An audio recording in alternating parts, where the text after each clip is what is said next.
Hi guys, welcome to love Guru movie review. Cinema అయితే తోపు తురుము అన్నాం కానీ డీసెంట్ మూవీ బ్రో. బాగానే ఉంటుంది సినిమా, చూడొచ్చు.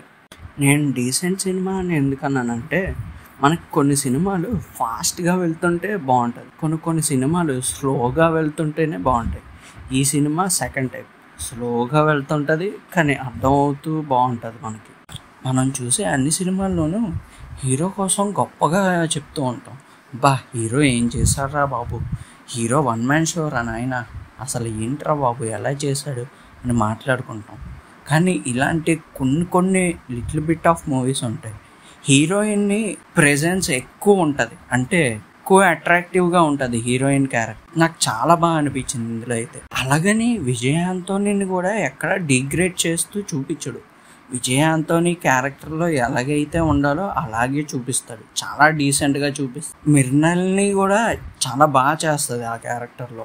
ఇంక ఈ సినిమా స్టోరీ విషయానికి వస్తే, హీరో అయిన అరవింద్కి లవ్ చేసి పెళ్లి చేసుకోవాలని చిన్నప్పటి నుంచే ఉంటుంది. అందువల్లే ఎంత వయసు వచ్చినా సరే అరేంజ్ మ్యారేజ్ చేసుకోవడానికి ఒప్పుకోడు. ఒకనొక సిచ్యువేషన్లో హీరోయిన్ అయిన లీలాని చూసి ఇష్టపడి పెళ్లి చేసుకోవాలనుకుంటాడు, అలాగే చేసుకుంటాడు. కాకపోతే మన హీరోయిన్ లీలాకి యాక్టర్ అవ్వాలని ఉండిపోతుంది. లీలాకి యాక్టర్ అవ్వాలని ఉండడం వల్ల తన లైఫ్ని హ్యాపీగా లీడ్ చేయలేదు. మరి ఆ తర్వాత ఏమైంది, వీళ్ళిద్దరూ ఇంతకీ కలుసుకున్నారా లేదా? సినిమా వెళ్తున్న మధ్యలో చిన్న ట్విస్ట్ ఉంటుంది. ఆ ట్విస్ట్ ఏంటి తెలుసుకోవాలంటే వెళ్ళి సినిమా చూసాను. సినిమా అయితే ఎంజాయ్ చేస్తాను. ఈ సినిమా అందరికీ బాగానే కనెక్ట్ అవుతుంది, చిన్న ఏజ్ పెద్ద ఏజ్ అని తేడా లేకుండా అందరూ బాగానే చూస్తారు.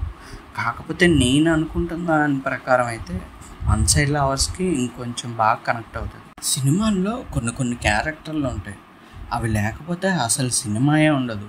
అలా ఇందులో ఉన్న క్యారెక్టర్ అయితే యోగి బాబుదే. యోగి బాబు లేకపోతే అసలు సినిమా ముందుకెళ్ళదు, చాలా పరమ వరస్ట్గా తయారవుతుంది సినిమా అంతా. యోగి బాబు వల్లే సినిమా నడుస్తుంది. ఇలాంటి క్యారెక్టర్లన్నీ సినిమాని నిలబెట్టే దన్నులా ఉంటాయి, అంటే ఒక పిల్లర్ లాగా. ఇంకా ఈ సినిమా పాటలు కానీ బ్యాక్గ్రౌండ్ మ్యూజిక్ కానీ అంతా ఓకే పర్వాలేదు.